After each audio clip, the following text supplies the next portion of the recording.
It's a gift and a curse. It's an affliction of the mind I definitely suffer from. And today we're going to find out if you do too.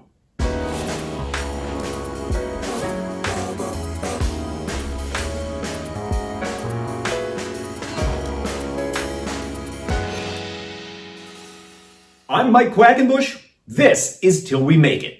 Throughout my career, I have been very fortunate because I've worked in front of the cameras as a professional wrestler, referee, ring announcer, and commentator. But I have also worked behind the scenes in wrestling as a promoter, booker, agent, coach, and consultant. And I bring the sum total of all those experiences and a few others as well, and I serve it up to you every single Friday here on the Till We Make It YouTube channel.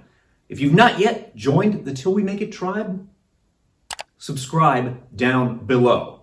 And while you're doing that, leave a like-a-palooza on today's video. Not only does that signal to YouTube to share my videos with more people, it's really the only thing propping up my flagging self-esteem these days. So go ahead, leave your old pal Mike one of these. If you want to unlock a mountain of pro wrestling knowledge for yourself, follow the link down below in the descriptus and join our community over on Patreon. As of this morning, there are 426 Patreon posts there, and that includes 89 exclusive videos you will never see here on the YouTube channel. And if you've got a PayPal account or a credit card, you can be part of it all. Let's start in the most obvious place. What is WrestleBrain? WrestleBrain is what happens when you speak all the languages of pro wrestling fluently. And the end result is that you can process things, like just as an example, a long chain of moves or counter moves, a spot made up of 17 different elements, a storyline with beats which will play out over the course of a year. You can process those things almost instantly. Because you have such a firm grasp on the mechanics, performance, and structure of all things pro wrestling, you have a certain realm of expertise. And anything that falls within that realm of expertise can be understood and processed more quickly by you than by an average human being walking around the earth. In a broader context, broader than just wrestling, this sits neatly alongside the neurological phenomenon known as the curse of knowledge, sometimes referred to as the curse of expertise. You know what I mean by this? The curse of knowledge is a mindset in which the person who wields the expertise does not adequately communicate with people who do not, because they don't remember that other people haven't gone through that same journey. They don't have that same level of expertise, or they just forget. They assume everyone around them can process information at the same speed that they can. And once you cross that bridge, it's almost impossible to come back. Once it's turned on, turning it off is very difficult. It will irrevocably change the way you relate to and communicate about pro wrestling. And if you have WrestleBrain, there are some dangers you need to be cautious of.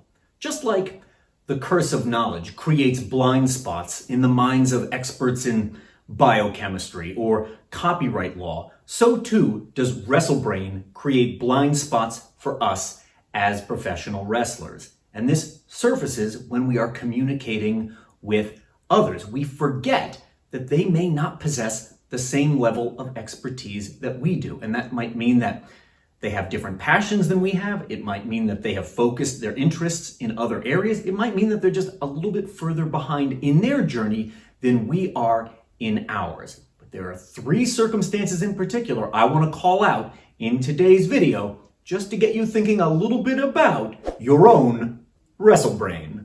Before we explore those three scenarios, you might be thinking, Mike, how does one even develop a case of WrestleBrain? Well, I can tell you how it happened to me. Once I started to see the nuts and bolts underneath the moves and the spots and the characters in wrestling, and I understood the choices on the parts of the performers as well as the creative team that got to that end product, I was basically done for.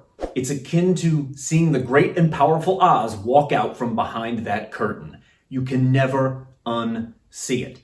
And from that moment on, my default setting has always been to watch wrestling with my analytical goggles on. It's been virtually impossible to put my fan goggles back on and enjoy professional wrestling the the way it is presented. And I feel a certain sadness about that, about what a struggle it is to watch wrestling solely for enjoyment. I have to make a conscious effort to put my fan goggles back on, and it really only works when I go back and revisit the wrestling I enjoyed most when I was younger. By the way, if what I've just described sounds a lot like you, leave me a comment down below and please tell me what the moment is when that switch got flipped in your brain. Now, I want to talk about the 3 areas in which Wrestle-Brain can really trip you up, even if you are in your apprentice phase. Ready? Here we go.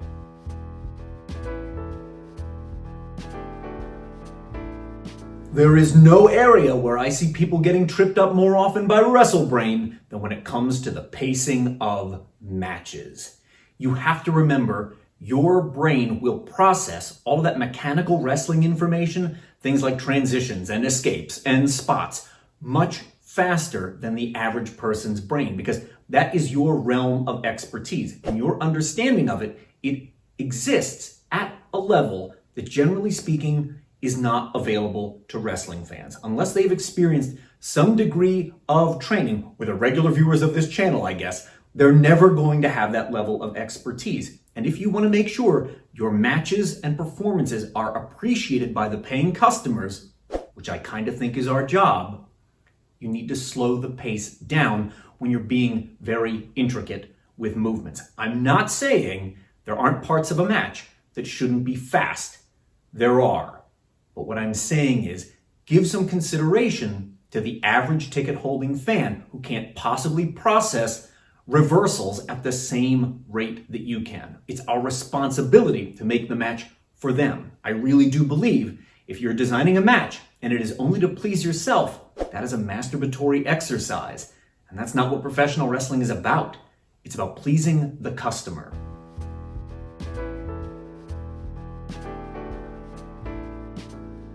This second one is one I've been guilty of getting wrong more times than I care to admit. It's when we are inserting a spot or a moment into a match of ours based on its imagined equity. Now, there's all kinds of ways you can build up value into various finishing moves or character rituals in pro wrestling. That is equity, that built-in value. Here's an easy example.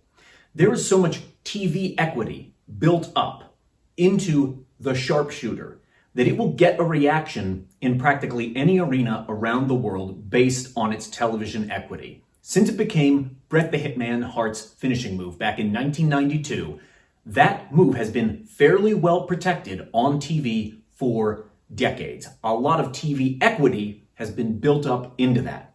And if this weekend you happen to put a sharpshooter on in the middle of one of your matches, chances are part of the reaction that will get from the audience is due to its TV equity. But sometimes, when we are possessed by our wrestle-brains, we imagine that our realm of expertise is everyone's realm of expertise. So you might think calling out a spot from that great match back in January between Ospreay and Okada at the Dome is going to get a massive reaction because everyone will know that you are winking at that spot, when the reality is maybe a couple of the guys in the locker room will get it, and maybe that one fan out in the audience is going to get it. But other than that, people are not going to know that spot. It might have a lot of equity because this is the thing you are expert in. But remember, we're not making the match for ourselves. We're making it for all of them. Give consideration to the fact that your realm of expertise is not everyone's.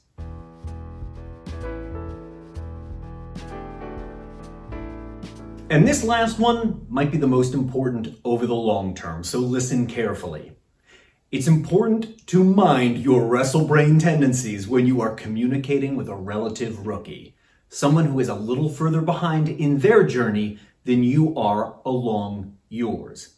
Yes, they may know the vocabulary of the job, but that doesn't mean they process things as quickly as you do. And speaking from my own experience, when I was a rookie, difficult though it is at times to remember that far back, the truth is I was often embarrassed to admit when I did not understand something or I did not know something. And this was because I was afraid of being mocked. I didn't want people to call out the fact that maybe I wasn't qualified to be doing the job that I was hired and in the arena to do that particular night. So I kept that ignorance to myself. Many rookies do the same thing. They will agree. Do you understand what I'm saying? Do you get this? Yep, I get it. And then they walk away and they start to have a mini panic attack because they have no idea what you just said. So have some consideration for the relative rookie that you are working with. They probably don't process things as quickly as you do. So do them a favor and downshift into a slower gear for them. If you're hearing all this and you're like, oh yeah, I realize it now, I have Wrestle-Brain big time, let me offer you this one bit of parting advice. When you are done discussing the what of a match, these are what the moves are going to be, these are what the spots are going to be, and then you drill down a little further into the how we are going to execute them, how we are going to perform them. Don't skip over the why. You have to elaborate upon the why. Take that time and explain the psychology, the reasoning, the underlying tenet or principle that has led you to make these decisions. Understanding the why unlocks people's comprehension in a way that the what and the how never do. And when we are afflicted by our wrestle brains, we often forget that not everyone possesses the same level of expertise that we do. This way, by slowing down just a moment and explaining the why to everyone involved, we ensure nobody gets left behind. And if you've been listening faithfully to this video and you are realizing I have no idea what half these things are about, it's time for you to level up your game. Grab my book, 7 Keys to Becoming a Better Performer, a book for fellow pro wrestlers. It's a great place to start your further education into structure and performance of professional wrestling. And I want to take a moment to thank all of my loyal patrons. My goal by the end of the year is to make it to 50 patrons. I would love for you to be one of them. Follow the link down below in the descriptus. We'll see you over there.